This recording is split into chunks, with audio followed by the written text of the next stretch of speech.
Welcome to Learning About Dogs, a podcast for people who love learning about dogs. I'm Sue McGuire, a Tackle graduate, a trainer accredited by Laurence, and manager of a canine behavior program at an animal shelter north of San Francisco. And with me, of course, is Laurence of Learning About Dogs. If you have ever been to a conference, seminar, or even university, and someone has used table games or object manipulatives with a clicker to teach behavior concepts, then you have Laurence to thank. Kay developed the table games originally known as Gen Abacab almost 20 years ago, and we thought it was about time she was given credit for this wonderful addition to the teaching world. And bonus points if you know the connection between Gen Abacab and the rock band Genesis.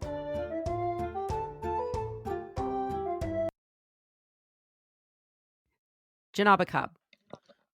Did I say it correctly? Gen Abacab. Gen Yes. Gen Abacab. Okay. What the heck with the name?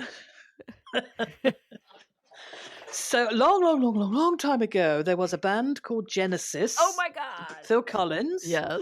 Who brought out an album called Abacab. And the name of the album was after one of the songs, which is just simply the A phrase of the music was followed by the B phrase, followed by the A phrase, followed by the C, the A, and the B.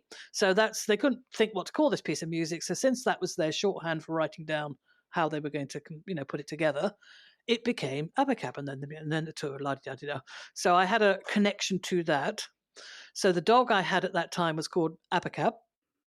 Okay. And then all of my progeny that I bred from him were the family of Abacab. And you know how they write it in Latin, Gen dot, to include that this is a genus. So that was my registered kennel name, was Gen Abacab. So we've won twice in the Obedience Championship, so that's all right.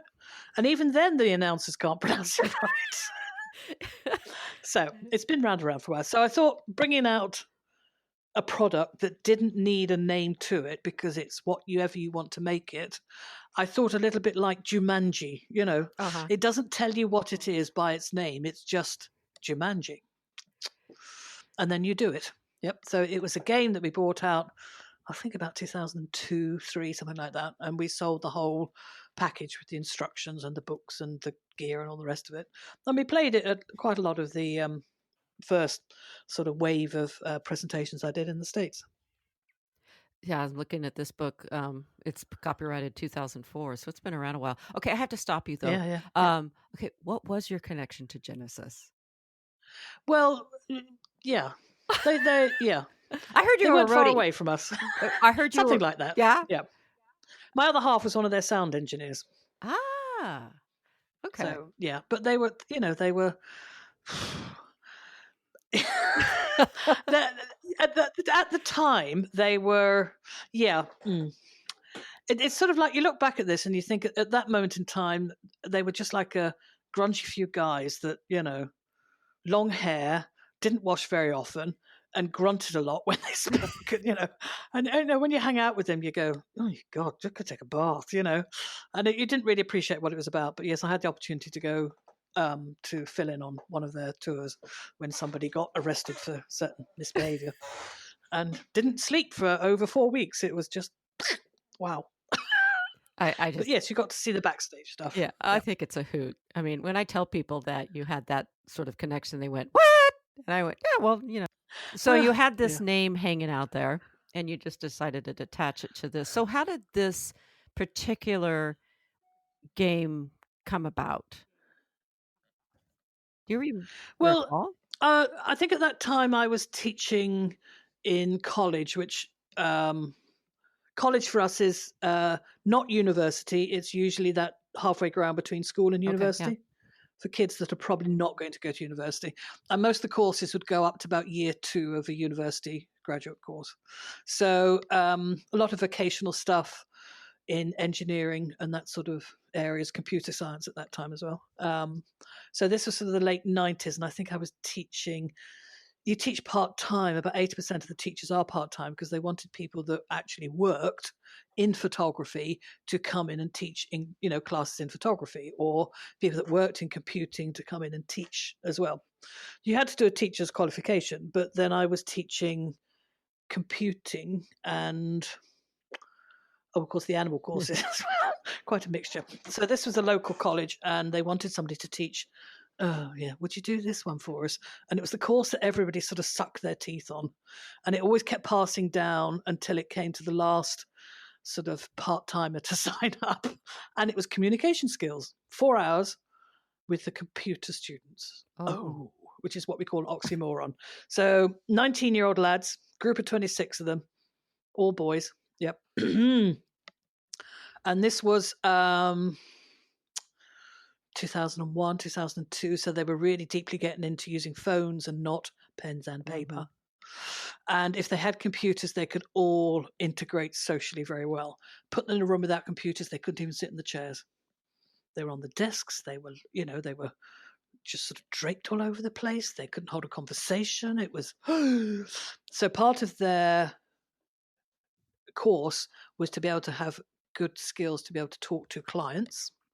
No point being a computer expert if you can't actually talk to your clients or other computer geeks. So they were fine talking to each other, but I couldn't understand half what they were talking about. So the communication element, you had to turn them out at the end of a year, 36 weeks, and they should be able to write instruction sheets in a language that could be understood by a user. We always had the joke about the guy who phoned up one of the helplines because he'd got his new computer and his keyboard was missing a key. And you can hear this conversation on the phone. It's recorded somewhere. And the engineer says, "Oh, which key is missing?" He says, "The any key." And the guy goes, "Excuse me?" He says, "There's no any key." "I'm sorry, I don't understand." He says, "Well, it says in the instructions that you can press any key and la la la la will happen." So that's the sort of thing they would have to deal with, which nowadays is understood a lot more, that you need to be able to talk in a language that can be understood by your clients.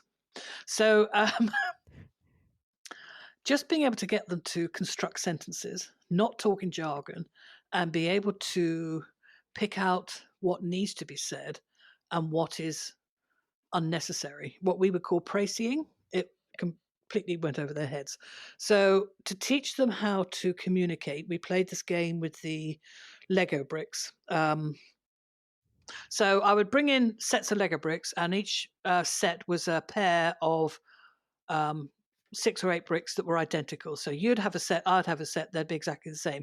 We could easily do this online now, which would be quite a good game. And I'll put my 6 bricks together in any shape or form that I wanted to, but you can't see it. I would then have to explain to you how to replicate what I've just done.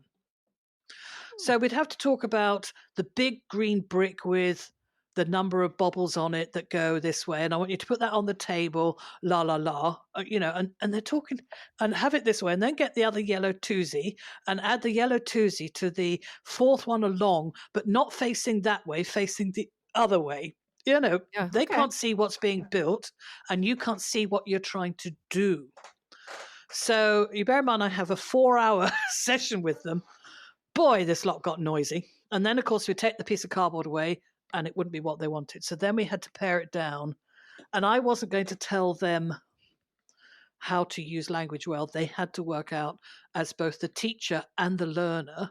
So then we listened to the learners saying, "But when you say this way, that way, I don't know what you mean.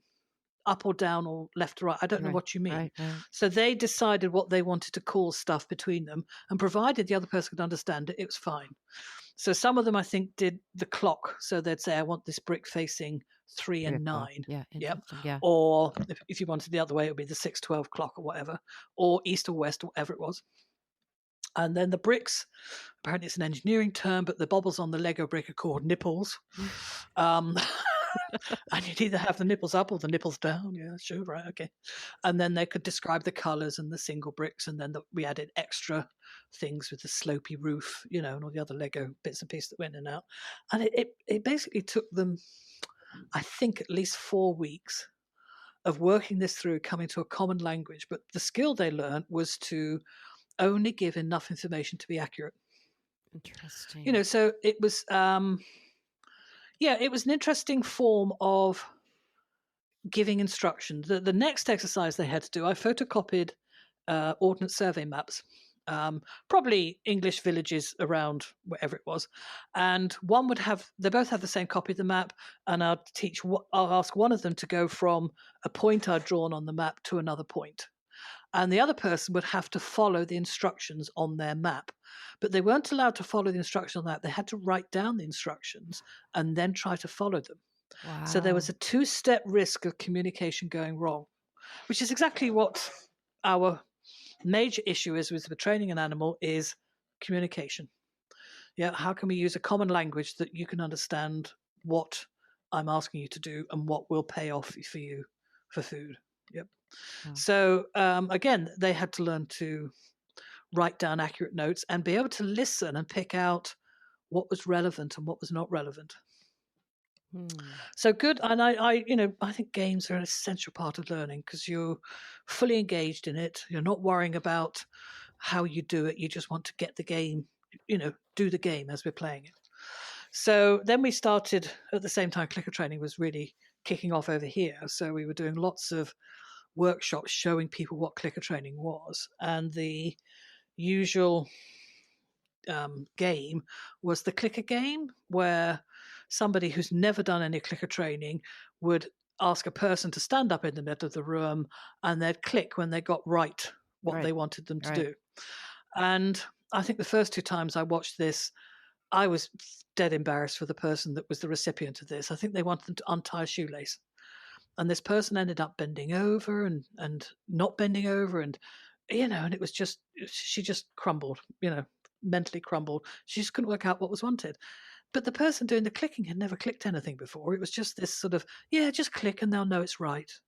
You with me? And it was like, well, no, they won't. And I think, many people that ended up both ways, being the person holding the clicker and the recipient of what was being clicked, a lot of them can remember that as not being the best of experiences. So as a learning game, I do not think it was very good. Unless I did the same game with the boys probably 6 months after they had started. They didn't know it was a animal training thing, and they took the clicks as binary. So the one click was one and the two click was naught. Yeah. Yeah. And they invented that themselves, and they were able to shape a lot of stuff just using it as binary code. But that was their, yeah. There's blinds in those classrooms got ups and downs and turned inside out. Hmm. um, and I do remember when a lecturer came in from another room asking the group to sit quietly because they were so engaged in having a discussion about how to put this together, but they were all sitting at desks in a circle, really having a decent conversation. Oh, yes, yes, yes, yes, yes, yes. Yes. Anyway, so the table game we used, mostly with the people that had already started doing some sort of form of training, to bring them into what clicker training was about. And if you put items on a table, the first most likely behavior is people will start to touch them. Right. And depending on who the recipient is, if you put a lad of 19 down Lego bricks in front of him, they're going to start building stuff with Lego bricks. If you put 9-year-old girl in front of a whole load of buttons and ribbons, that she's going to start putting stuff together. So the Yes. objects that we chose were suitable to the recipient. And we even had little mock sheep and dogs, so they had horses that had moving legs. So you could actually choose a whole range of things to put down and expect certain behaviors to emerge without any embarrassment. And it wasn't about, so at that time, there was the big popularity with the 101 things with a box. Oh God. Yes. And this to me was not good news, because what it taught dogs to do, and I saw dogs that learnt on it and they followed the instructions of what you're supposed to do with the 101 things. And as soon as the dog does one thing, he should then swap to something else. And what the dogs learn to do is not repeat anything they've done before. So we'd end up with a dog doing a behavior that you thought was really cool, but you won't get it again. And I could see people doing this on the table game. So we may put out 6 objects, they'd touch one, and they wouldn't touch it again. And we're like, we need to discuss this. What are you doing? Well, I've already touched that, and that's what clicker training is, isn't it? You don't do the same thing twice. Oh, So this was the culture in the early 2000s. No, no, no. If you have just been paid for doing that, why would you not not do it do it again? again. Right. Yeah. Oh, okay. So can I do it again? And there's some top names that are not part of clicker training, but they're in the dog training business, who both sat down, played this game, and that's what they did. They would not do the same thing again. Hmm. And it didn't matter that the person sitting opposite them was a very skilled trainer. They could not get them to do the same thing again. Hmm. So that almost cut you off from actually being able to shape any behavior, Sure. because there was no approximations, because you couldn't go forwards if you didn't have any repetition in the first place. So, yeah. So what we start with generally is, for the person that has never done any clicker training or dog training, there are certain skills that I would like them to have in hand before they start with the dog. One of which is clicking the clicker, and the other is the chain of clicking, collecting the treat, delivering the treat. Right. So let's start this with a person. They're going to meet this person in a class and they're going to see them again. It wouldn't matter if they don't get it right. And they're probably both beginners. So one person's experiencing what it's like to be clicked, and the other person experiencing clicking. And then they'll swap around and do it the other way. And we'll give them simple things to do, like maybe put 3 Lego bricks down. And all they've got to click is when the green one's picked up or when the green one's put on this, that, and the other. And I'm watching them learn their skills. So when people first start to use a tool, they will tend to look at the tool as they use it. So somebody using a clicker will tend to look at the clicker to click it. And as you see them play the game for a couple of hours over, say, 1 or 2 evening classes or a day class, you'll see then that clicker goes down in their lap and they no longer need to look at it. At that point, if they're able to click, collect, deliver without any hesitation, I would consider, okay, we can get started on the dog. Mm. So Ooh. those things are on board before you start to screw up the dog. Yes, because when the time you go to the dog, you don't want that sort of stuff to be practiced on the dog. So once we get that on the way, we then would set different challenges for people to teach and people to experience. And probably if you taught the same thing 10 times to 10 completely different learners, that would expand your ability to teach that principle 10 different ways, because each of those learners would learn it a different way. Exactly. So being able to anticipate touch. Yes, so an object on a table. So say we put a small toy car in the middle of the table. Now, if I place this facing me and the person looks at the car, what do they like to do? They're likely to push it. Somebody else could pick it up. Up. Right. And we ask this question, well, would it matter what they do? No, all you're No. looking at is what they would prefer to do. That's fine. I want to teach you how to do things, and you pick up what to do from what I click. So I don't mind if they pick it up, turn it over, push it along the table. It wouldn't matter. They're doing something with it that they are comfortable to do. Not the sort of, oh, you must do what I want you to do and push it from left to right. No, you can get to that stage later on. First of all, we have to get them successful doing things and listening for the click. Yes. And yeah. Repeating it, and then if you don't get the click, thinking, oh, Oh. something's different. What have I just done? What's happened here? It could be that you used your left hand instead of your right hand. You used a finger instead of a thumb, and starting to look at what is causing the click and what caused the click not to happen. So, we've now got this code coming in, binary if you like. Yes, no. Yes. Mm-hmm. If you get the no, there's no further information. If you get the yes, you need to look at what the yes is giving as information and remember it and be able to repeat it. Well, that's also for the teacher as well. It's not just the learner that has to look at that. The teacher has to look at, is that the same as what's happened before? Mm-hmm. So Mm-hmm. we've now got a range of actions that are happening, and we could start to put this on cue. Now, I don't think any dog actually understands the concept what a cue is. So one of the games that we play is the person doing the clicker training, the clicker or the teacher, will put their hand on their table in a certain way that indicates push. So they might put their hand palm down on the table, and that would be the cue to push. And then when they make a fist, that would be the cue to stop, just by changing the shape of their hand. Now, put money on it, a dog would notice that, because what we do with our hands is significant. People don't tend to notice that, but that was the cue. Oh, okay. Okay. Yeah. So, having something that doesn't look like a cue for the learner is like, oh my God, was that a cue? Yes. Ah. So I only do this when you do that, it'd be successful. And if your hand's not on the table and I do it, you don't pay me.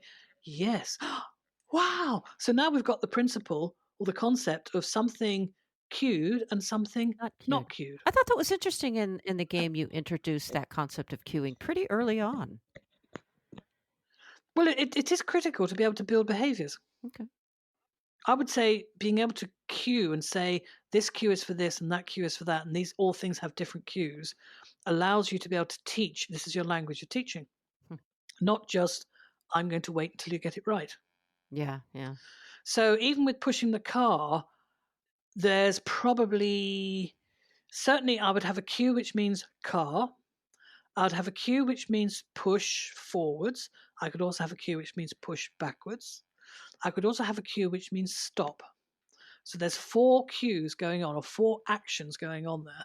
Now, if I can actually separate in the person's mind that the way I put my hand on the table indicates push forwards or push backwards or stop, and have a symbol that means the car, I can then take those actions and put them on different objects. This is so brilliant. So we'd use, the target. So we've got this car going up and down on the table happily, and then I would surround it with what looks like a load of street lamps. I think they were Lego bricks. So it looks like the car's going up and down an avenue. So we have the movement, and then we put the target in place, which is the avenue of bricks. Now the car goes up and down the avenue on the cue, push forwards, push backwards. Yep. I now take the car away and stick a frog out there, Hmm. gives them the cue. And people would often sit there going, but there's no car. Mm-hmm. Okay, so what are you going Mm-hmm. to do? The cue's still Mm-hmm. there, but there's no Mm-hmm. car. Mm. Oh, so the cue means push, not push the car. Just push. Exactly. Yeah. So if you teach the dog something like a paw wave, doesn't have to happen in the sit. Paw wave can happen Yeah. in the stand or the Mm-hmm. down. Paw wave is paw wave. And if you taught paw wave is touch my left hand, what happens when the left hand's not Yeah. there? Well, the paw Done. doesn't wave. So those sort of concepts of it's about it being attached to an action, not this fixed, it must be the car, and forwards is to the left and backwards is to the right. And then you can look at, okay, what evidence have I got that this person's distinguishing left and right? Now, if we were sitting in a room and you're pushing the car one way and you're pushing the car the other way, I could add another cue on, which means push to the left and push to the right if there's no forwards and backwards. Well, if I swap seats with you, what was the left is now the right. Mm-hmm. Now, were you pushing to the left or were you pushing the car towards the window? And were you pushing the car towards the door? So it introduces this teaching, critical teaching skill of looking for evidence of what the person's learned. Yes. Yes, not assuming what they've learned is what you think they've Yes. learned. And that is always what we're on the lookout for, whatever we're teaching. What have they actually learned from this? And such valuable feedback that you receive, and at least in the game, from the learner. What? Yeah, I mean that has Yes. every time. I mean, take a coffee break and the noise just goes up. Oh, I yeah, I thought did you wanted this. this, that, and the Yeah. other, but when I did this and I thought this, that, and the other, and you thought, yes, yeah. And if you video it, you can go back. Well, at this point, you clicked me for so and so, and I said, no, I clicked you for going left. No, you clicked me for moving it towards the window. Well, the same thing. What you saw and what I saw as the teacher were not the same thing, but we were right, but for different reasons. And it's you can the amazing number of concept stuff we can teach. So we were teaching concepts like collections, and we had bags of rubber fruit. Don't ask me why, but there was some early learning thing where you had little loganberries and raspberries, and everything was a different color, and they were different fruits. And the person had to collect certain types of fruits. And the common thing was those fruits had skins that you didn't eat, and the other fruits you could eat without skins. But commonly, one grew on trees and one did not. And I can't tell you the noise that came at the end of this because the person had done, like 40 minutes of this teaching and they got everything right and everything right and everything right. And then there was one thing added to check what they'd learned It's and it was wrong. wrong. And it was like, oh, but I was right. No, no, no, you're not right for my right. You're only right for your right. And it was, yeah. So, yeah, some cool stuff. I don't recommend you play it in public places because other people will want to come over and see what you're doing. And then they will add a commentary. And it's important that the person that's learning goes through this puzzle solving by Yes. themselves. We played this once in a pub and it was this, am I pushing to the left or am I going towards the beer mug? And everyone round understood it was the beer mug that you had to push to on that cue. But the person doing it kept thinking it was left. Yeah. Um, and I just be quiet, just let them work it out. This is so precious for you to learn the skills of puzzle solving rather than always be told when you get stuck. And let the teacher learn out, how can I find another way to let you understand the puzzle, what it is I'm trying to Right. teach you. And I do want to caution, this is not one of those things where the learner is, if the learner is clearly struggling via body language, something, then absolutely take a Mhm, break mhm, mhm. and plan again. And if you were, say you designed a computer game where you had to learn to do various steps and then you were moved up the levels in a computer game, that computer could work out how long you take to get something right or how many mistakes you make and should automatically break down what you need to puzzle out so that you weren't trying to work out too much stuff in one go. Um, you probably don't remember, there used to be a typing program called Mavis Beacon Typing, which is still around now. And as you're using the keys on a computer, it would work out that your ring finger on your left hand is not as strong as your middle finger on your left hand. And Mavis Beacon, she got called all sorts of names in our college, but would then make you type more words that made that finger do extra Hmm. work. Or if you stuttered over certain combinations of lettering, those words would come up on the screen and you'd have to work them harder. The bitch. Your hands would ache. And what have you been doing? Oh, I've been playing with Mavis Beacon. My hands are killing me. Yes, because it could work out where the hesitations were or where there was a weakness in your fluency. Yeah. So we need the same thing. Just because I can work something out doesn't mean you can. Yeah. Yes, how can I break it down again? And if you're trying to teach something and you haven't already planned how to break it down into smaller steps, then maybe you need to think that through before you start to teach it. Because if your learner can't get it right, you've got to be a superb actor going, well, that's not a problem. I'll go away and discuss it with my friends and we'll come back and have another go on this. So when we set this up, we'd have one learner, 5 teachers. And the Wow. 5 teachers would ask the learner to leave the room so they could discuss, how can we break this down again? How can we set it up that this learner is successful? Never the burden of the learner to have to work out how to be successful. But that's the skill of teaching. And when you see somebody teaching exquisite teaching skills on the table game, that will translate very, very quickly into their animal training skills as well. Mm, indeed. So absolutely parallel all the way through. And the teaching ability as opposed to repetitious training, or how do I get my dog to do this? Oh, well, he doesn't work it out. Oh, well, your dog's a bit stupid. No, no. Mm. If this is what I've done, I followed your recipe, then your recipe is taking steps that my learner can't understand. Mhm. I think my most favorite time in doing this game with my clients is that moment when they lean back in their chair and they do a sharp intake of breath, because then they go, Oh, a oh, a moment. moment. Yeah.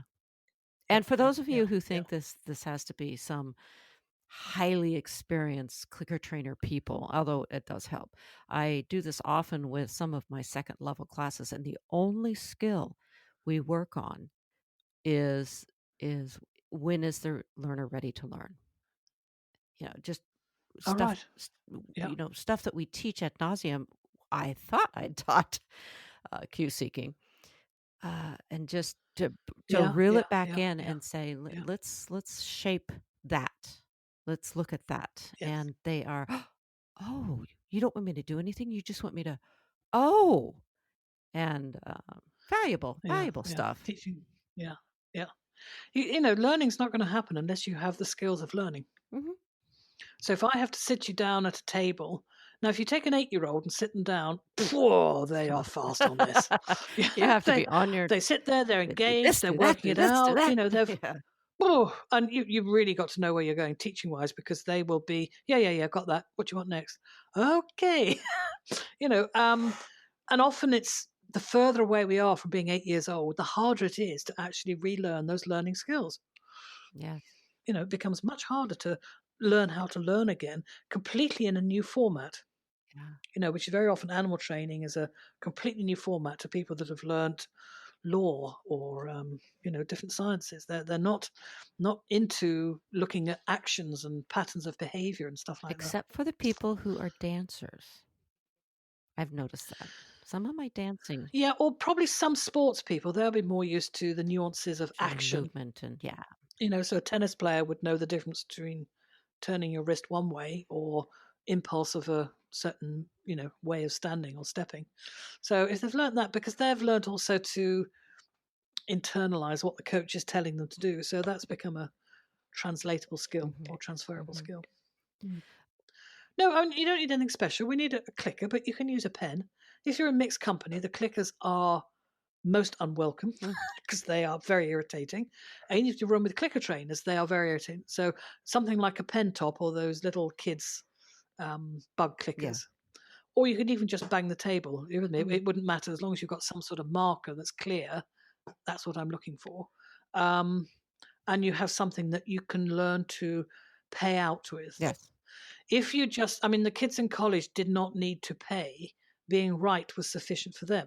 So they could click repetitively as the person got nearer to doing what they want. They'd go, yes, yes, yes, Ah. yes, and they'd get closer to it.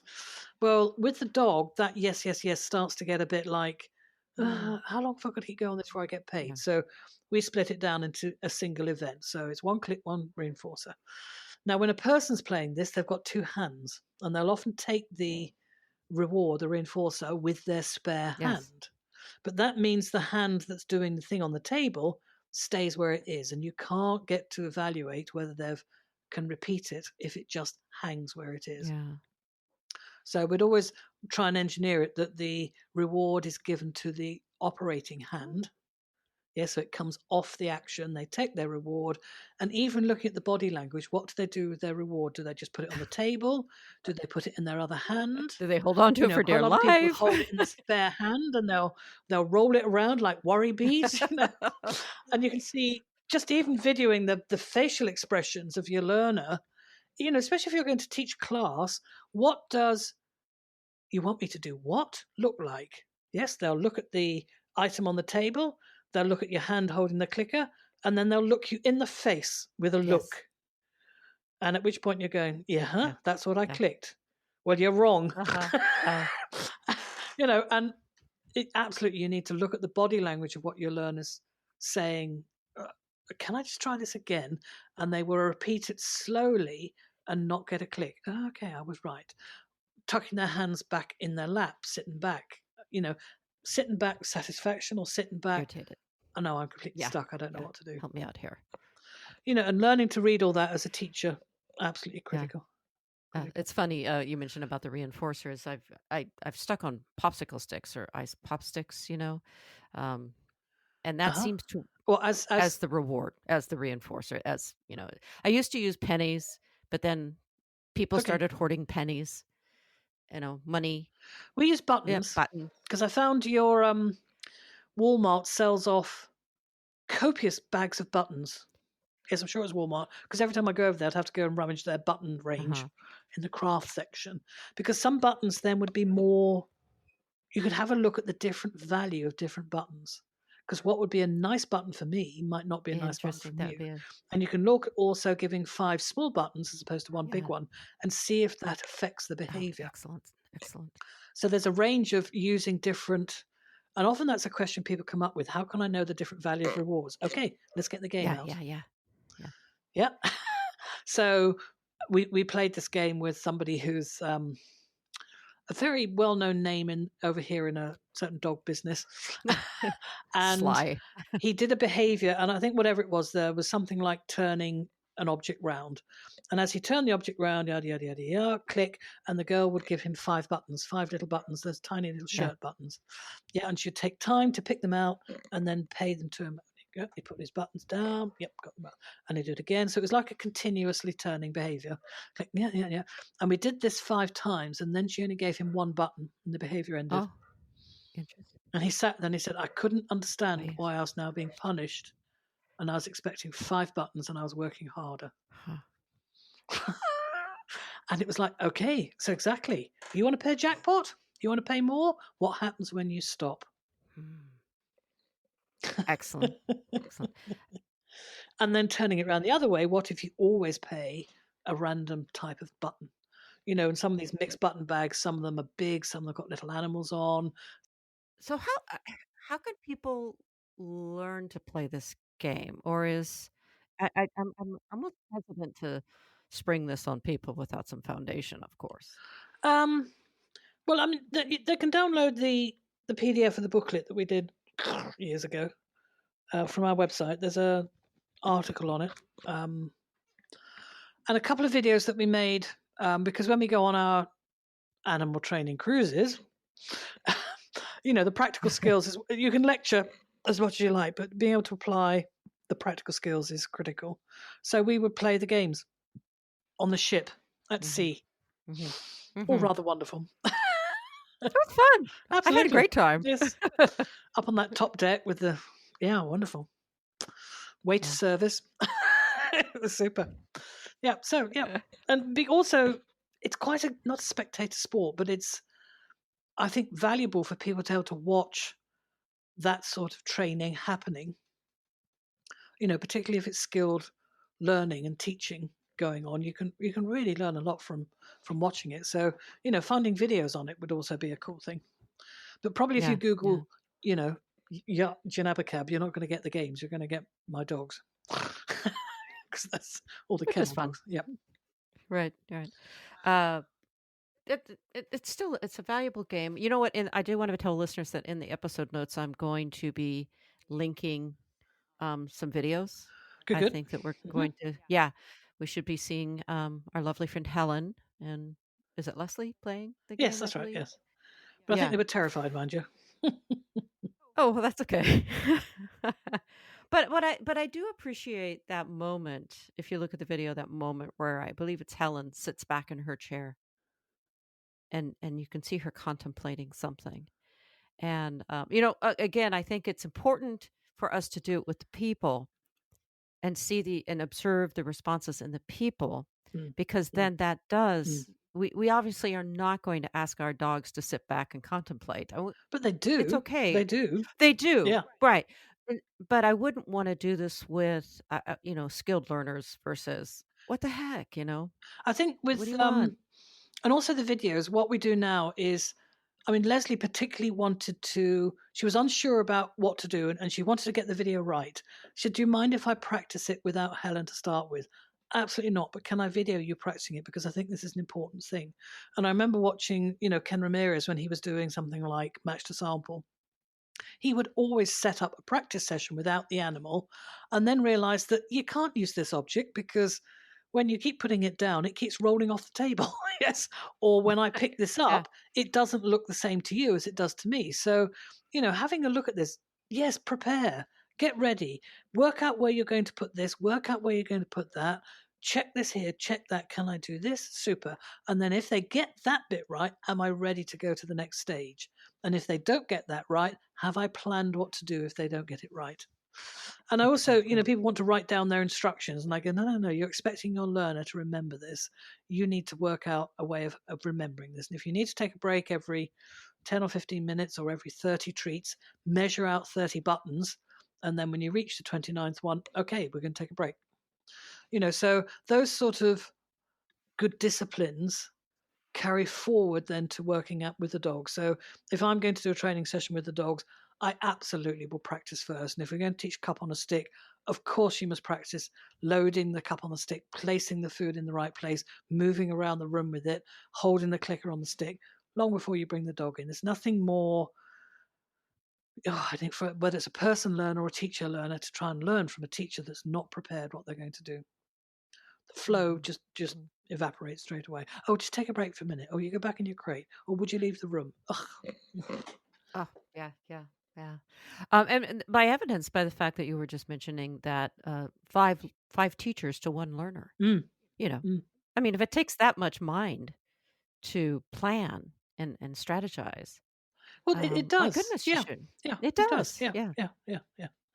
In actual fact, if you do Google Gen Abacab, it does Hmm. come up with the Oh, game. Yep, plus a few oh, other let me look. doggy things. I'm gonna Google that. So it's on Alex's blog. Oh, okay, yeah, yeah. Oh, there it is. It is. Uh-huh. Then there's Jenacab. Wrong. Close. Well, let's put it this way: if you can say the name, chances are you're on the right track. Yes, yes, yes. There it is. Okay. All right. I think it's interesting how you see this game. I mean, I probably learned it 6, 7 years ago from you on one of the cruises, and then to see it evolving over the years and how it's being used now.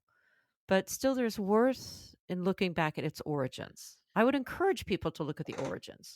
Yes, I mean, some of the stuff that even if we could ask, Skinner, what was he doing here? Often people take something he put out and they use it out of context and they make it be what they want to make it fit.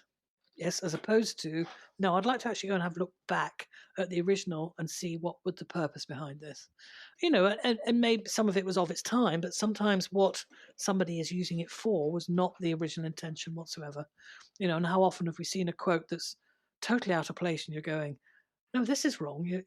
I've been misquoted when something's just like, I don't know, some throwaway comment, and I'm going, yeah, but that had nothing to do with what you think it has something to do with, because you didn't get the context in which that was actually used. So having a look backwards on where something started, why it started, what the original purpose or intent was behind it, can often give you a new look at what something becomes as commonplace. Yeah. Hmm. So again, this you actually have this as a PDF, your little booklet on your website It is, yeah. now, huh? Yeah, Okay. the link's on the bottom Okay. of that article. Yeah. Okay. So I'm going to be making sure that gets all linked in the episode notes, and I would encourage people to just kind of, if you think you know the game, again, reel it back a little bit and just really see what the original purpose of the game is. And I think people would be a little shocked. It's not about, again, it's not about achieving end behaviors. It's about Yeah, processes and yeah, and yeah, awareness of the yeah, process. yeah. Yeah. And it gives you a So way to,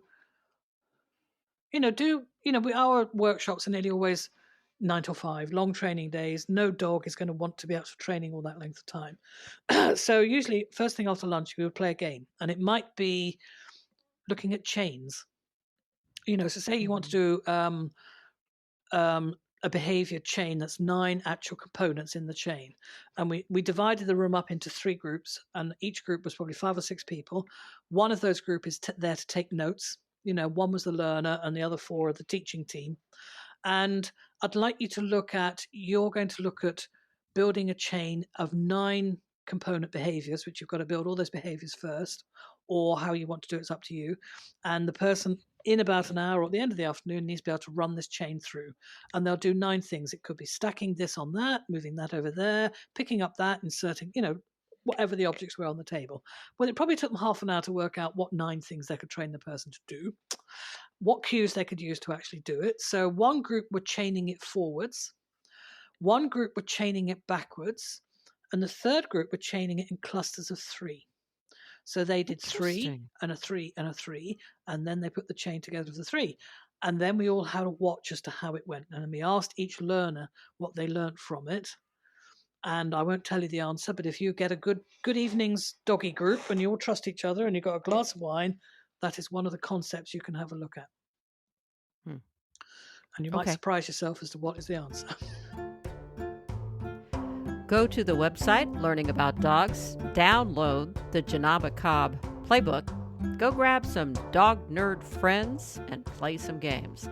For more information about Gen Abacab and links to articles, plus some new courses being offered by Learning About Dogs, be sure to look at the episode notes. Tell a friend, fellow trainer, dog nerd, person, take a listen to the podcast and give us a rating on Apple iTunes or your favorite podcast platform.